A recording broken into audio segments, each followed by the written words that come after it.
Okay, the problem with Zeshir.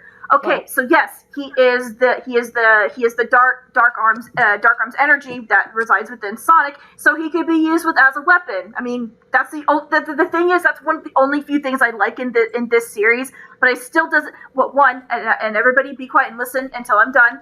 But why does it formulate to look like Sonic? I guess what can be explained, why does it look like Sonic in Sonic.exe? Well, it's warped to look like its host. That's one thing. I think he even said that behind the scenes. But the thing is that what I don't like is, like, okay, you make this big setup in the first episode with Zeshir, but he's never mentioned again until the start of season 2. So what happened? What happened? And I'm not done, but just putting that out there. But another thing is that he told me more backstory about Zeshir than he put in the original episodes. Nick, why didn't you put that there? Well, I got something to save you all of the pain and suffering.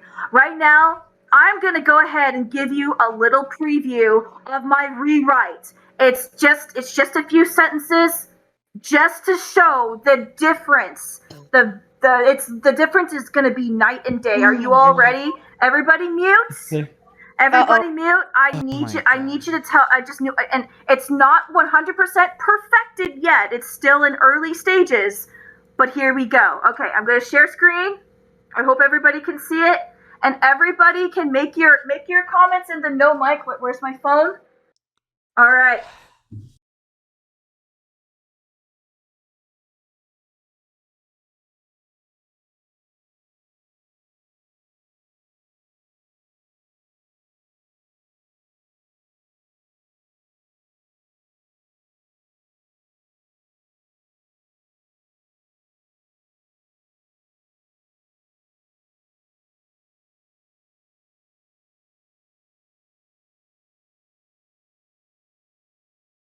Also, I hope my mic quality is okay. We're good. Okay. Your mic quality is good so far. Okay. Everybody. Okay. So yes, I'm gonna black out the screen. So yes, again, everybody. So yeah, he's like it first started off like, okay, we made a machine. We messed with the Chaos Emeralds. I'm being fucked over by my brother, and I'm miserable, and I have a monster inside me. And we did this for why? Why did we mess with the Chaos Emeralds? Blah blah blah. To this. My name is Sonic the Hedgehog. I'm 17 years old. It feels like I've been alive in this world longer than that. Cuts to electricity sparkling and zapping around a machine. The sounds of families and children laughing on a sunny day. Amusement park rides make whirring sounds.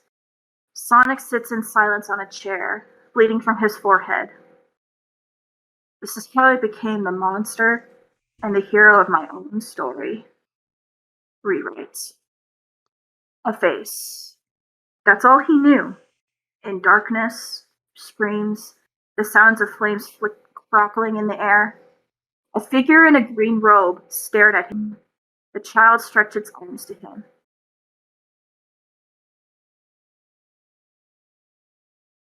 Sonic! A loud slam urges Sonic to pounce up, his ears ringing. He yelps loudly as reality gives him a rather obnoxious wake-up call. Sonic's classmates chuckle at the scene in amusement. He shakes his head and uses his feet to pull his seat back in his desk. Are you done napping now?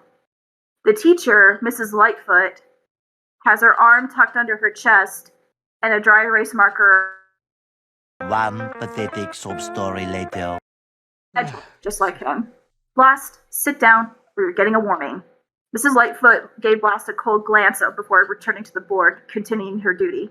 The other classmates either ignored the scene, or some chuckled at the Team Blue Hedgehog getting his alarm clock started. By the way, keep in mind, the thing about Sonic, and because it hasn't been visualized quite yet, because again, it's not perfect, but he's the only one in his entire class that has blue fur. Keep that in mind. At it again, Sonic spoke to himself, wiping his eyes. Class resumes as usual. Lunch hour was about to begin, and Mrs. Lightfoot announced, "Please don't forget your assignment for the weekend. I know it's Friday, but I'll not go easy on any of you slacking. Your assignment is... The inside of a locker door opens, Sonic standing from inside. What if Mom does it? I know that look. Sonic turns to the right. His older twin brother, Fleet-Uni, makes a playful smirk. That's an instant change. They are twin brothers. So how the fuck in the original did they know each other were brothers? Well, guess what? Fixed.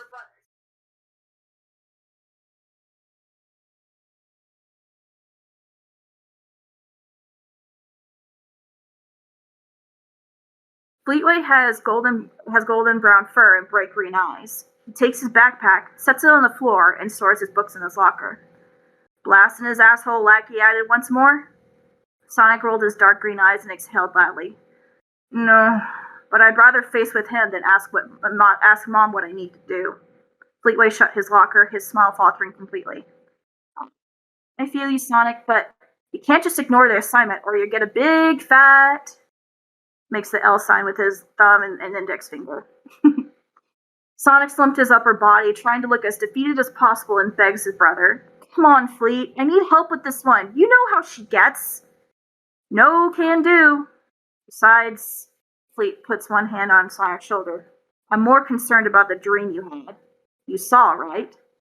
The noise of the other kids around them became distant and muffled to Sonic's ears the moment Fleet-Uni spoke, as if they went off to another planet. Yeah, I had it again, but I've never had it during this time of the day before. Fleet-Uni narrowed his eyes, taking his hand away and leaned against the unoccupied lockers, folding his arms. Riveting. Sonic's eyes narrowed. What's with that response? You seem annoyed. Why did you even ask? I'm not, but I had stuff flash in my mind in the middle of class, too. That's all new. Fleet, this hasn't happened before until today. What's with it? Fleet stands straight up, passing his younger brother. I don't know. We'll talk about it when we get home, all right? Fleet-Uni joins in the crowd of students and glances Sonic a smile. Sitting alone, Sonic nibbled on his tuna sandwich. His mind was on another universal plane. There's gotta be a reason for this. It's making me all nervous. Trying to make himself enjoy the rest of his food, something cold falls on his head, breaking his train of thoughts. Ah! Good one, Blast! White milk ran down Sonic's head in quills, making him shiver and lock his jaw together from the unexpected surprise. He could smell the odor of extremely sour milk. Ugh. Really? Sonic turned in his seat facing his longtime bullies, Pace and Blast. They're both hedgehogs. They got normal, like, one of them has brown fur, one of them has, like, dark brown fur. And they pick on him just because of how Sonic looks, and they have done this for years. The other two hedgehogs give evil smirks, arms folded, looking proud of themselves. What's with you? You were looking kind of malnourished, so I helped you out by giving out your daily protein. The two boys cackled heartlessly together. Sonic stood up, his arms raised, and shook off the slimy liquid. About to make his remarks, someone comes up. Hey, knock it off! An older man behind Pace and Blast gently punched the back of their heads, but not enough to hurt them, wearing a dark brown tweed suit, glasses, and long rabbit ears. Oh, come on, Mr. Lightfoot, it was just a joke, Pace cried out. No joke before jumping on someone without warning isn't acceptable. Clean up the floor. If I catch you doing it again, I'm telling your parents. The boys only glared at the teacher for a moment. They stomped away. They returned with multiple napkins and make a rush cleaning up the old rotten milk. That's what I got so far. The one thing that you need to know, because it's going to be a while, so Fleet and Sonic for the past decade, since as young as they were 5 to 7 years old, they have had dreams of the Chaos Emeralds as if they were speaking to them, and they have very vivid dreams of the Chaos Emeralds and the Master Emeralds since they were very young, and for them to start seeing it in the middle of the day, they want to know why. But that's all for now. Another thing that you don't see in the original, he mentions his adoptive parents, but we never see them, and they're just dead, and they're never mentioned again. Guess what? They have parents in this, and it's fixed. And there's a reason why he's very nervous about talking to his mom, is because he does not have the best relationship with her. She has been very socially distanced for the past years and is very hard to communicate and talk to. There you go.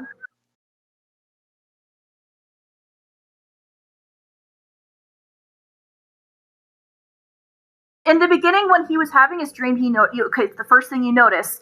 What's the first thing that you notice about this green hooded figure? It was trying to talk to him, and it looked like a child. Oh, What do you frick. think, or who that could be? Any theories?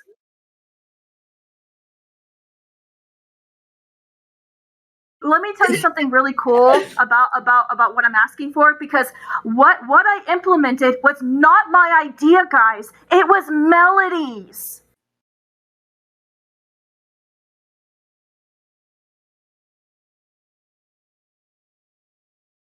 Let me tell you a little story here. You're gonna love this and hate this. Okay, so there was a time when Nick said, "Hey, anybody got any suggestions or anything for like Sonic Multi?"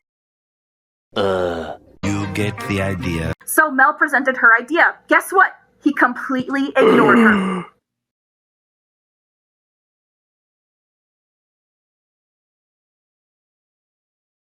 You know how the Chaos Emeralds were destroyed? Well,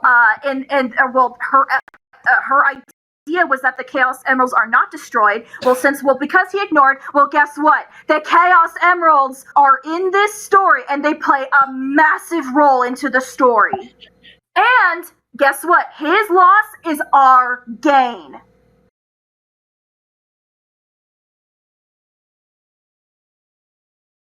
How the fuck was Sonic able to go super form if they're gone? They can't. That can't happen without the existence of the Master Emerald and the Chaos Emeralds.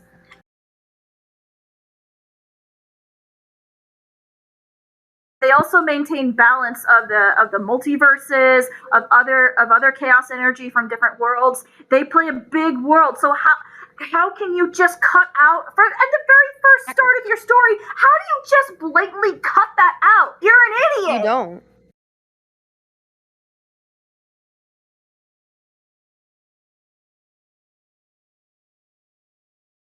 I know I shouldn't be putting down someone because not everybody can be the best writer, but the thing is that because he's made this a very public thing and it's something he's proud of, that's great. But it's good. Now it's out in the public. People are going to see right through the problems, and we have the right to complain, especially when he's someone behind the scenes that does not take criticism and treats his fans of his series like shit. And I'm willing, and the thing is that I'm going to be very hyper aware, and if something does not make sense in my rewrite, I will tackle it. I will not ignore it, but I will do it the best I can. Yeah, I'm probably going to get a little lazy, but that's not an excuse to go slack. All right, guys, everybody, just from the difference from that first episode to the prologue, what did you think? Yeah, that's one way I put it. It's like when you're looking at a waterfall, you feel you're looking at something that's so, because it's not just water. The image of water, it makes me think of clarity. You're able to calm and clear your mind, and then that's when you're able to see the bigger picture. The bullies are also they're not going to be in the rest of the story, but you know what? I will make sure that you actually feel emotional attachment to these bullies, because they also play a part of Fleet and Sonic's lives. They're very integral. They're small, but a very integral part of their lives. There's a reason to why he is bullied. There's a reason as to why their mother is so distant. You'll find out. I don't want to spoil everything too much, but even when I have everybody sitting down and I'm giving out spoilers, I intentionally don't even give out everything, because I'm giving out. There's more to what I'm giving right now, and you have yet to experience that. There's going to be so much depth and meaning behind every character I.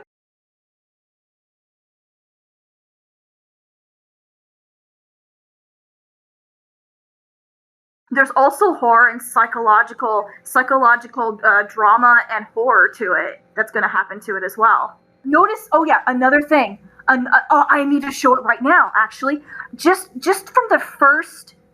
Just from the first line of Sonic's dialogue, where is it? Go up. My name is Sonic the Hedgehog. What do you notice is missing?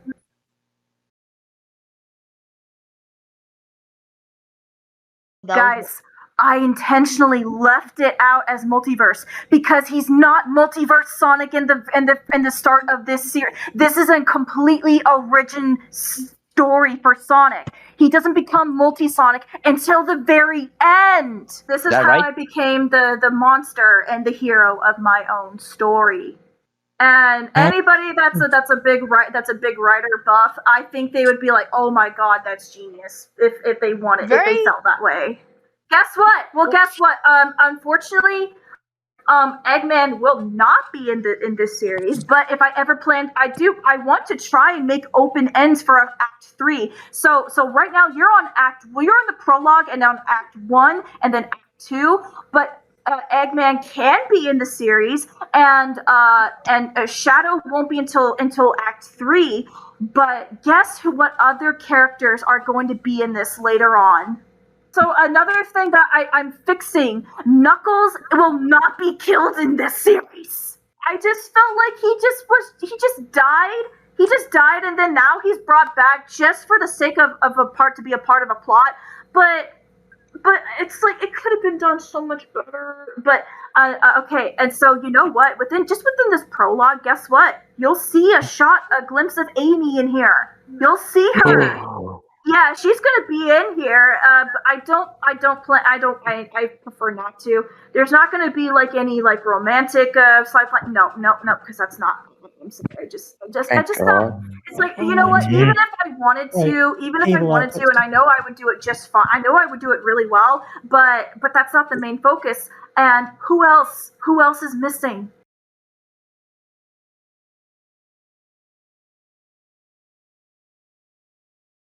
I know it's sad. I know it's going to be sad, but guys, I promise he is going to be it. It's just that. But there's a reason why I'm putting him in this part of the story. Tails does not show up until the end of Act 2. But that's because this is a different timeline from Sonic the Hedgehog, and this is an origin story. It's not until he meets Tails, guys, that Sonic finally does begin his journey. Yes.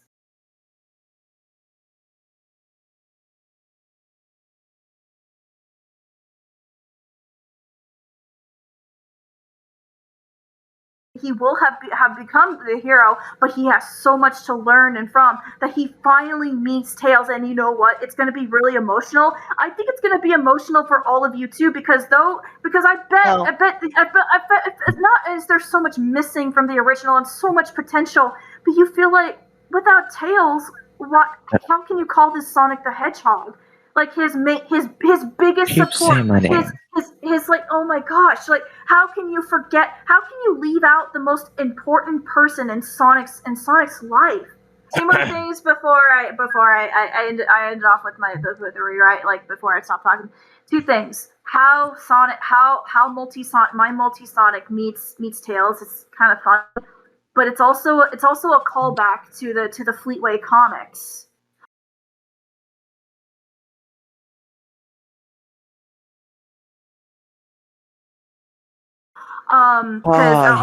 Star got really excited. How he meets Tails is that he hears crying from someone down a ravine, and he follows the voice. And everyone that Sonic knows and met has already gone home to their own universe. So this is nearing the end of the series of my rewrite or of Act 2 and possibly to be continued. But he sees someone struggling to stay afloat in the water and just sees two tails popping up. And he pulls him out. Are you okay? That's how he meets. And then he recognizes, because the thing is, and that's another thing before I get on with what I was going to say, guys, Multi-Sonic is going into the Prime universe.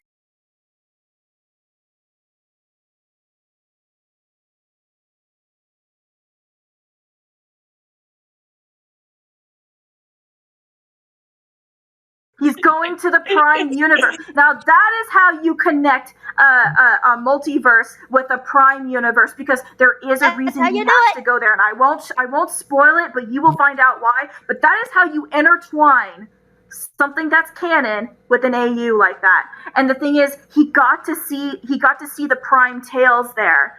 So he's like, it just goes to show, because for a lot of the series, a lot in the beginning, you feel so bad for him. He's lost everything. He's felt so alone and so worthless. And to know, and at this stage, he's become not only a better person, but to see a glimpse into another universe, that he does have someone out there for him, such as Tails, and that he can have his own Tails is out there. When he sees him, he actually hugs him, although it's like he's known and met him for already, but Tails is like, do I know you?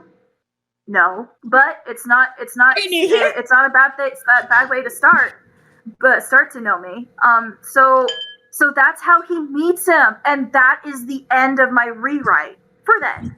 And No. I think there is a reason, though. I think there is a reason. I think Gmod can't allow any scars. It doesn't have one, so that could be one reason. But if you're gonna add scars, and then you gotta show it in your series somehow. Find an alternative. Come on.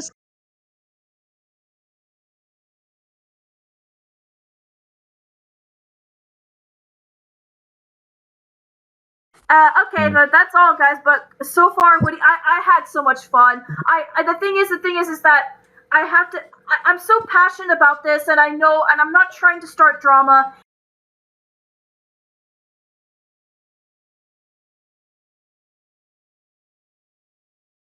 And it just be best, and you know what? And if Nick finds out, it's fine. But the thing is, I'd rather if he doesn't, so he doesn't make it a big deal. But the thing is, I'm very passionate for this, just as much as he is. But I'm going to do it the right way.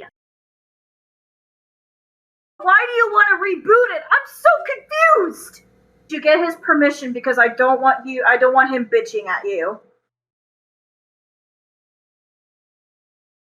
That's another really important thing. If you, some of you don't know or forgot, and especially you, Silver. After the final episode of season 2 of Sonic Multiverse, well, Sonic dies. He dies so he can take place as the guardian of the multiverse, because he gave up his life to do that. And then he meets his brother in the afterlife. But then it still continues. That should have been the end.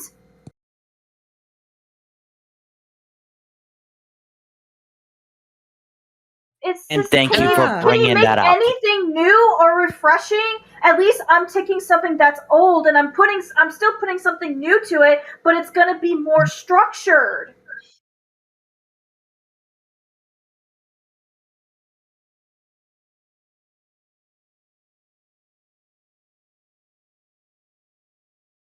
Okay, I still can't get over just the slight hypocrisy that Nick says that he doesn't want any changes. That's fine. He doesn't want anybody adding any OCs or any little small stories. Well, but that's just people having fun. But he says no, none of that. But he'll add a complete OC to his series. Brandy's the only exception. How does that make sense? Please don't go and harass him or I'm not. I have no reason to.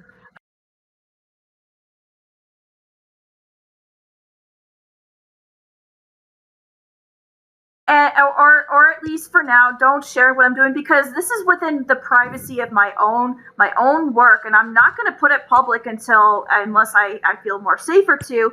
But the thing is that I'm not originally stealing this. All of this is not even his original work on the original stuff. It's already owned by Sega. The DBZ stuff is not his. He's just putting stuff together, so it's not really his. I'm just taking what's already there and making it my own.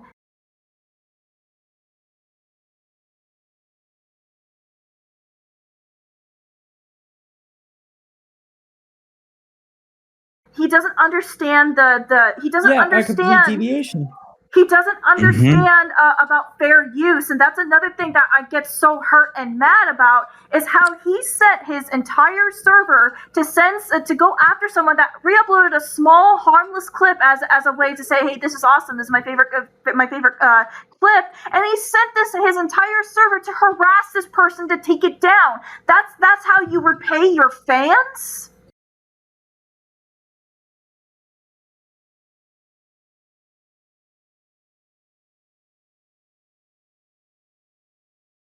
Why the fuck should I respect your feelings when they didn't respect mine while in the timeline of working with them, or they didn't respect this person who just wanted to show their favorite clip? Why the fuck should I give a fuck about how you feel? Mel's the one that found out while being in his server a while back that he did that, and then he put it in all caps and is like, "Great job, everybody! We did it! We got the video taken down!" Like all proud.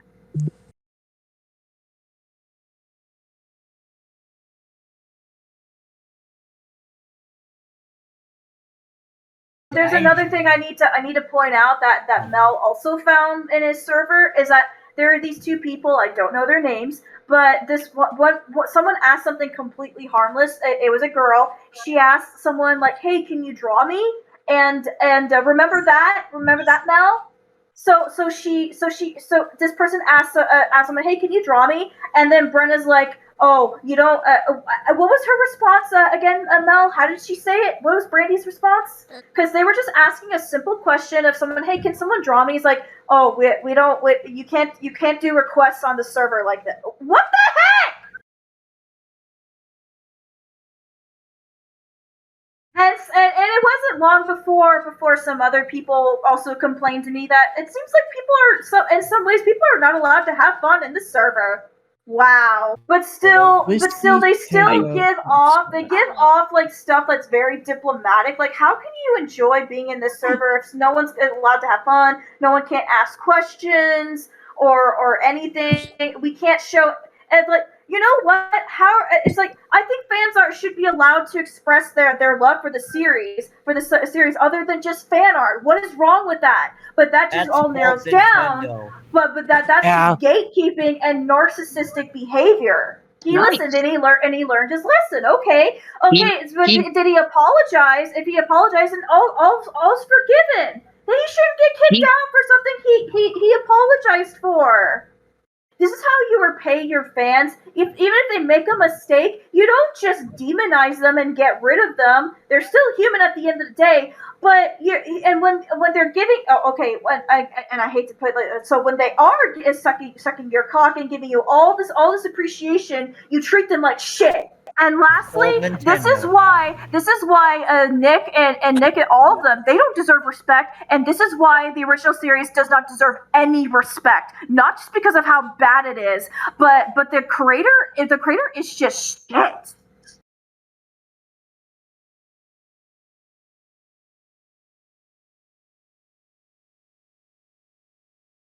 He's a shit person sometimes.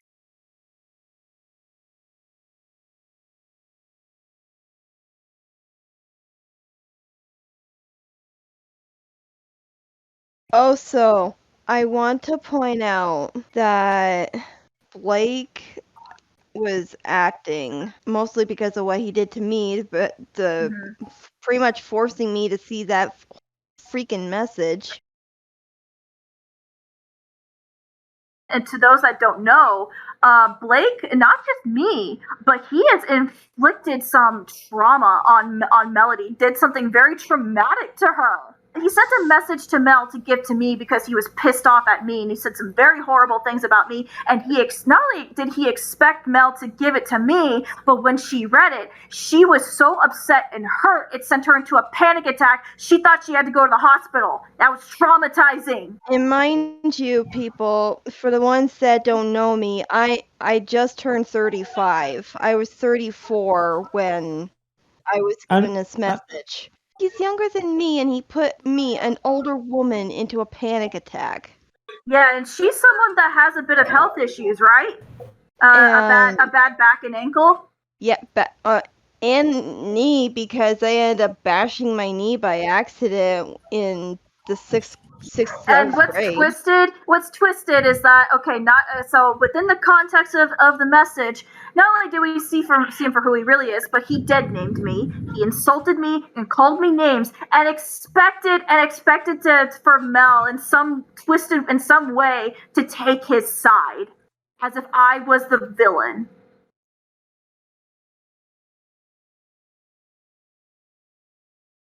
We still have that message. We still have that message because we're going to fully use it against him.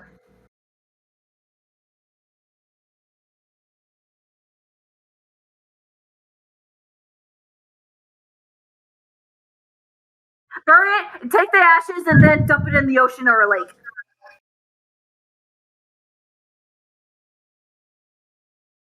And that just goes to show that, and as talented people, it's like, yeah, they have some talent, but it doesn't make up for the fact that they're horrible people. And when they tell you to not do something just so they can be control freaks, well, guess what? Do it anyway. Here's another thing too. If you want to know, that was not even the full extent of how I ended up either, because thanks to Blake, for most of last year, I couldn't even stand to look at Boom Sonic. Yeah. He's that scummy that he takes a character, whatever character he takes, he makes them into disgusting, scummy characters to where you can't even stand to look at them anymore. And I felt the same as Boom Sonic. He does a terrible job at portraying Boom Sonic.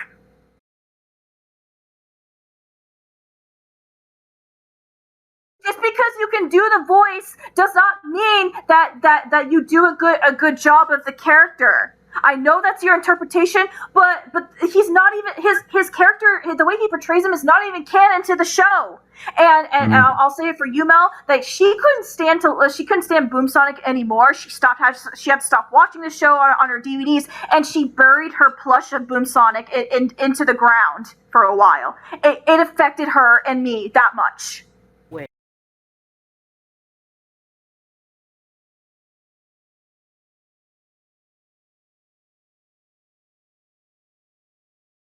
And the biggest thing that it actually made me kind of sad, because I was working, and I'm working on it now, because now my trauma's been not Better? so, yeah, it's better now. But last year, I had no motivation to write it. I only had like 3 pages written, and I just could not do anything This is how much this one person can negatively affects the people around him. This is why I tell people to be careful of him.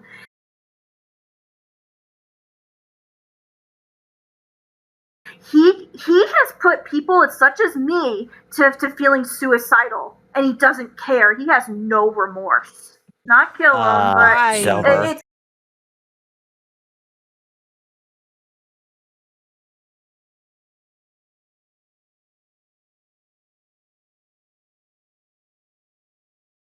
It's really up to fate. I want consequences done. I want consequences for him to happen. But no, yeah. And the thing is, but it's a good thing as of now. I don't know if he is, but I really hope he never does. But Blake is not monetized on his channel, and that's a good thing.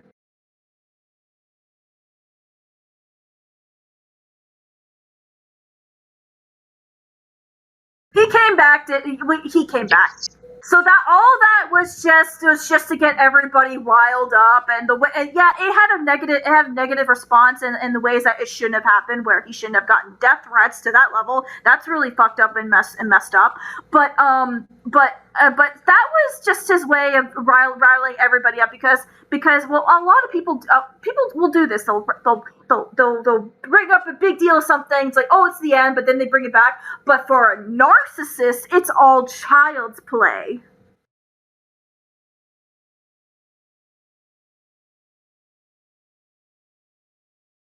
Here's another thing, guys. I don't even voice Boom Sonic, but in my story, I at least keep him in character.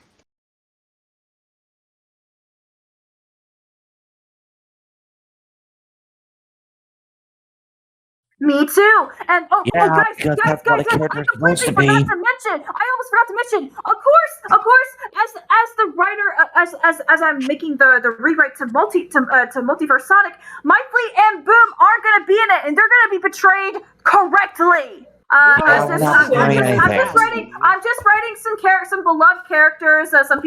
These people screwed up their interpretations of the characters, and it's really shitty. So I'm just taking them. I'm gonna take these little babies, and I'm gonna write them the way they're meant to be, to where you don't fucking hate them. True script. Okay, but the way I'm gonna address a Boom in my rewrite is that he is the same as the show, to where he gets to be a little rude. He plays some pranks on Multi, aka I just call him Sonic because he's not called Multi just yet.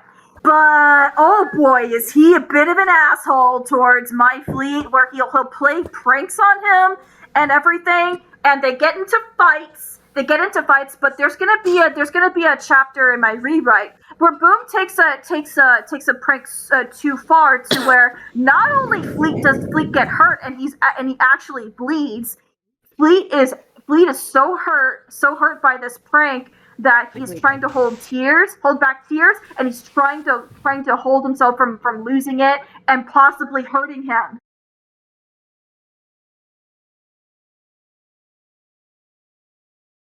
And then this is when Boom realizes he learned his lesson, and he's not going to take a prank like that far ever again. That's some character development. Guys, no, in that moment, because the way I'm going to write it is that, because not only is he bleeding, and he's so hurt, and he's hurt, and he's not only angry, but he's trying to keep it down, because, guys, you know how he is when he gets out of control or under stress. He can hurt someone, and he's trying so hard to keep himself contained.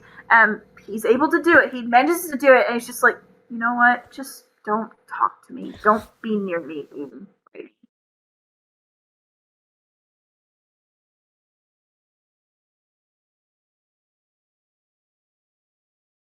And the thing is that I think there's going to have to be some point where Boom does learn the hard way that if you push Fleet to his limit and under stress, he can seriously hurt you or kill you, and he learns this the hard way.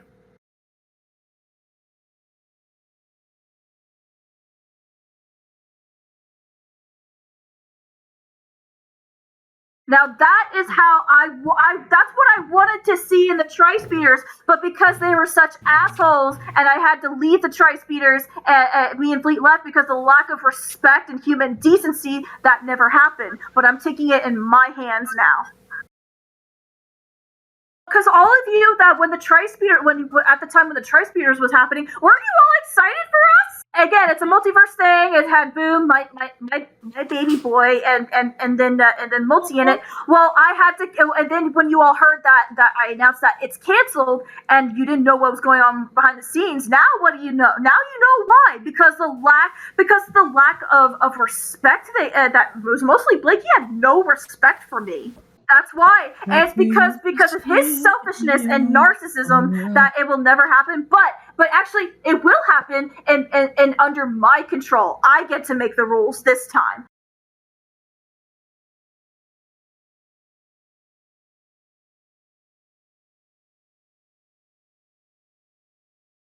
Another thing, guys, that you don't, those that don't know, these two got mad at me for putting Boom and Multi into Fleet's cover for Better Without You. They got mad at us for using their characters in art.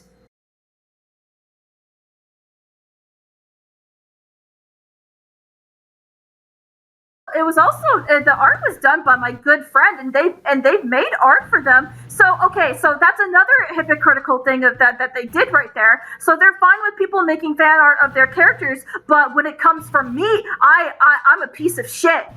That's cherry picking, and that's very hypocritical. They're only complaining because it's from me, that there's someone that they don't like. That's their problem.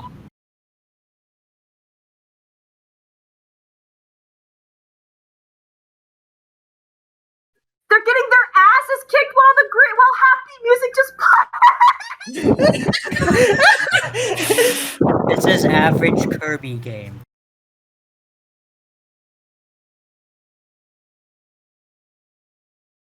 Okay, okay, there's something really funny that does happen. It's so funny. It's really funny. Listen up. Watch, it's funny. Watch, it's funny. I'm not trying to rip off of Steven Universe. I don't like Steven Universe. That's not why I called him Onyx.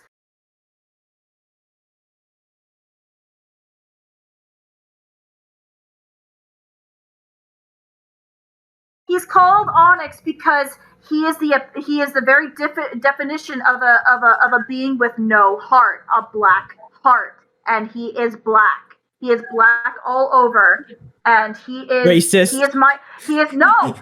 That's not. I'm kidding. No, okay. He's my definition of blacks of a dark Sonic, and he has no heart. So he's called Onyx.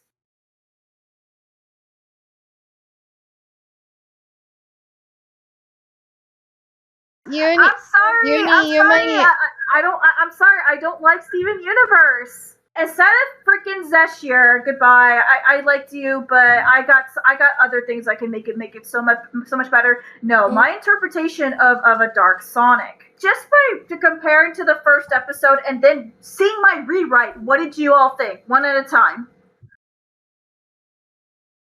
And again, you all can see I'm not trying to start beef or drama with Nick. I just want to see a better presentation. I'm gonna have a lot of fun with it. That's not what I'm trying to.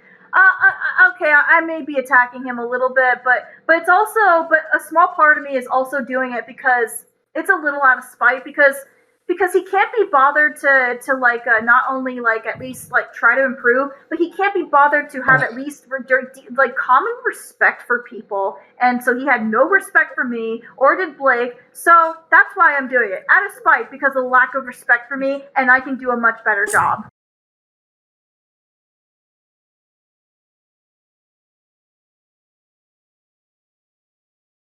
Also, I'm thinking I think I am going to go that route for Sonic and Fleek's mother. Her name is Alina.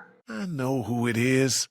The prologue is basically how Origins is, but also more so over. The prologue is one long chapter of the Origins, but better told. And the main story doesn't start until chapter 1. So what you just read is just the start of the prologue. The prologue is really long, but it's giving you a setup, a lot of world building to know what you're getting into. So when the whole thing is done, it probably I'm not trying to encourage you, but this is just how I want to do it. Instead of doing it in fucking chapters, I feel like it would be very very disruptive, guys.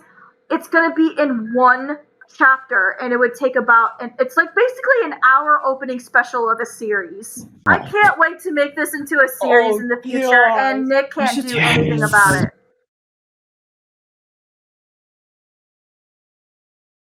And then if this ever does get if my rewrite does get published to YouTube, I will find a brilliant artist, maybe random, maybe someone else. But we know that the people that if it were to be like again on YouTube, I know you have absolute faith in me that I will hire 2 wonderful men to voice these beautiful characters that deserve the publicity. Yes.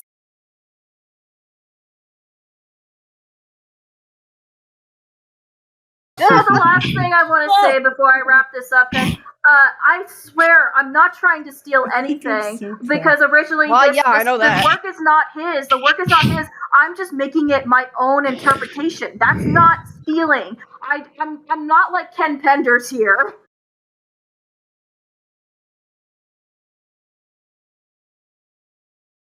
So far there is 6 chapters done. I mean, chapter 6 is kind of in the middle of it, but yeah, it's I'm gonna take as long as I need to on this because the end result of this story will be absolutely pleasing and rewarding. I'm not gonna post any of anything until it's completely done, because you know when you get so invested into someone's story, but it's not complete, and then they never post again. When it's getting to near completion, you will get to binge this story absolutely for free. This story is dark. It is very, very dark and heavily because it's also taken from inspiration from my upbringing when it came to Christianity, and everything.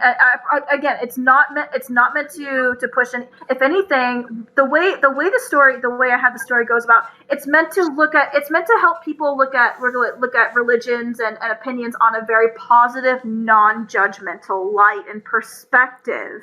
It's meant to do that because Sonic in here, he grew up not knowing who he is. He's very different from all the humans. He's not human, and he's been rejected for the way he looks, and he's been called monster, demon. He has the Phantom Ruby that's been around his neck for as long as he can remember, and he's like, why am I even here? Why am I here? And then he meets when he has a talk with Tails' mom.